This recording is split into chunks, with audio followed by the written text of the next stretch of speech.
Hello, and welcome to Distance learning. All right, we're going to talk a little bit about focal length and then also a little bit about point of view. So focal length. People will quibble about this definition. People may actually fight me in the streets about it. I'm going to say it's like how like zoomed in or zoomed out you are, right? I think we can all kind of like understand that, right? Even if there are sort of technical issues with all of these things as definitions. So the sort of more magnified something is, right? I'm looking at this like smaller piece of it, whatever, that has a longer focal length. If I am seeing more of the room, I'm sort of like pulling back my magnification. That is a lower focal length. It always needs to be understood in the context of the size of whatever's recording your image. So for example, I have here a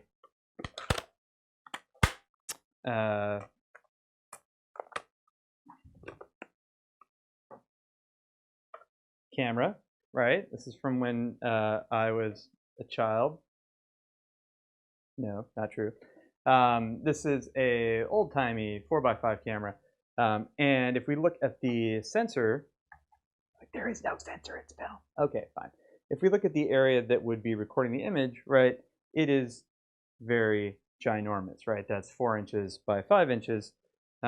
Whereas if we look at a, pardon me,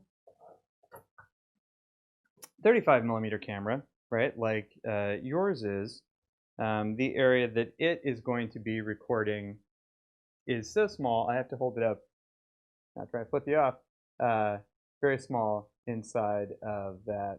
Can you get the focus on it? There we go, inside of there.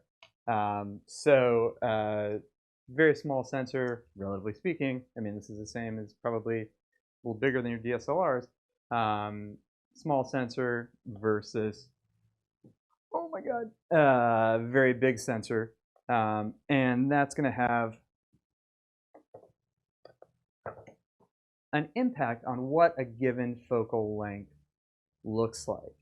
You may be saying to yourself, Brad, who freaking cares, right? I'm not shooting with some giant vacuum cleaner of a camera. I'm shooting with a real camera because I'm not from 1940. Okay, fine. But it will come into play when you switch from full frame to crop sensor, or if you're like, hey, but my iPhone camera says that it is shooting with a 2mm lens. Like, what does that even mean? It will be important that you are aware of it. So let's take a look at a 90mm lens, right? So that is focal length of 90mm. I think that's what there's a PDF that I'm trying to follow along with. So if you're like, video, look at that. Okay, 90mm lens, good. So I'm gonna look at an image of a 90mm lens. This is a shot with that big 4x5 camera that I shot with a 90mm on it. And this is a shot of the same exact scene, right, with a 90mm lens on a regular 35mm camera, my DSLR in this case. I'll move that over. All right, magic powers. There we go. Now I can stand over here and not be in the way. So you can see that this is a pretty tight image. This I can see, the tabletop on there, some weird, goofy periscope looking thing, a pair of glasses, right? Like it's like a beautiful camera-based still life. If you look there in the center, right, you see those things in there. My camera has not changed position. I'm using the same exact focal length. All I've done is gone from a big sensor here to a small sensor here, and all of a sudden that same 90mm is just showing me this middle portion of the shot. Now, why is that? So I'm going to pop over to my PDF over here.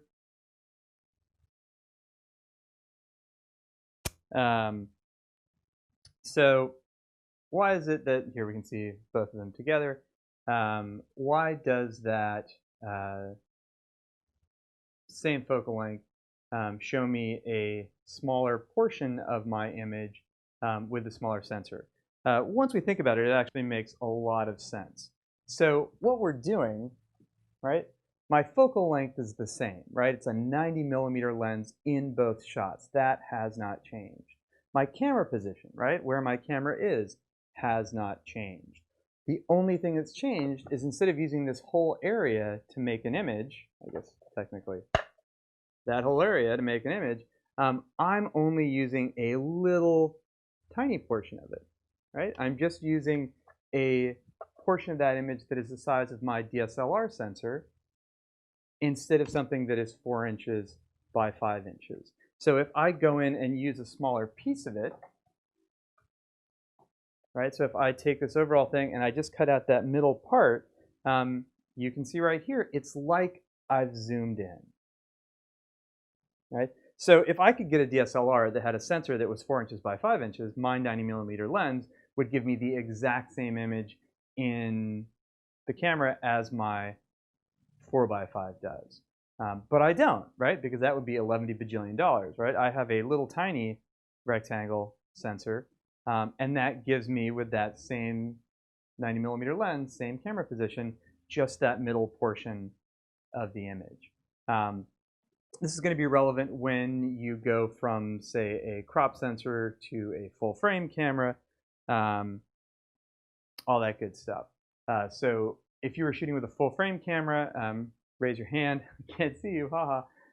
So a full frame camera, right? The sensor is the size of a piece of 35 millimeter film. A crop sensor camera, and that's what a lot of our more entry-level cameras are, although there are crop sensor cameras that are totally fine. The crop sensor camera has a smaller sensor, right? Not about the number of megapixels, the physical dimension of the sensor is smaller. That means if I have a crop sensor camera, whatever lens I'm using will be using a smaller piece of the picture, and it will be more zoomed in. So if I have a 50 millimeter lens on a full frame camera, it will look one way. If I put that same lens, same camera position on a crop sensor, it's showing me a smaller portion and it will feel more zoomed in. So to get that 90 millimeters equivalent on a that I had on that 4 by 5, I end up having to use a 24 millimeter lens on my full frame DSLR. Cool? Cool. So I'm just flipping through the handout here. Never mind me, folks.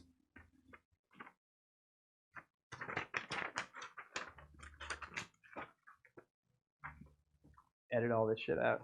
So again, you're not going to be switching from 4 by 5 to 35 millimeter film. You're not going to be switching from 4 by 5 to DSLR digital. But you will probably go from full frame to crop sensor at some point. Maybe someday you'll jump up to medium format, shoot with a big Hasselblad. And it's important to know how the size of the sensor will affect what you see with any given lens. So let's talk a little bit about what we do see with these different lenses. These are shots taken from the same camera position. Top one is sort of a tabletop setup that we were just looking at. Bottom one is a sort of architectural interior. Neither one, amazing professional photographs, but get the job done. And you can see how, if we start out here, this is 105 millimeters. Okay, I've zoomed in a little bit more on here. So you can see at the 105 millimeter side of things, we're just seeing that pretty tight shot on the camera there in the middle. And as I go to my lower focal lengths, 85, 50, 35, and all the way over here, the marvelous 24 millimeters, I'm seeing progressively more and more and more of the rest of the space.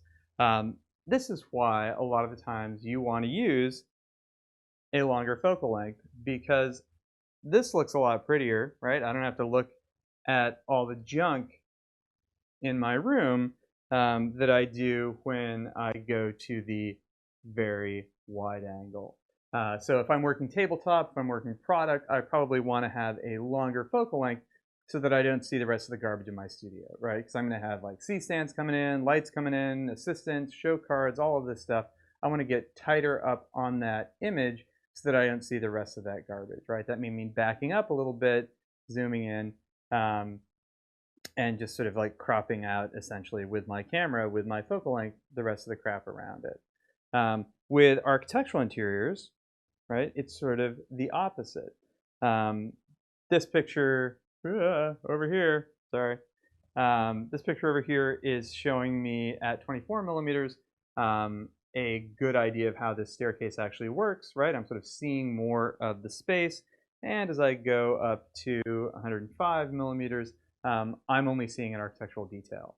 So when you are trying to give a sense of a space, a sense of a room, you are much more likely to be using a wider angle lens to be able to see all of that space. When I'm photographing a still life, I don't want to see all that space. I just want to see the thing that I'm taking a picture of. Often true with portraiture, right? I just want to see the person, right? I don't necessarily want to see the edge of the seamless and the apple boxes and all that garbage.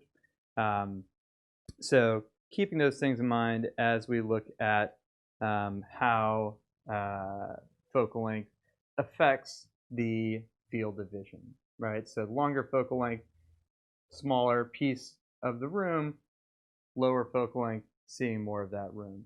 They say the human eye is around sort of like the 50 millimeter equivalent, right? That sort of mimics the human field of vision.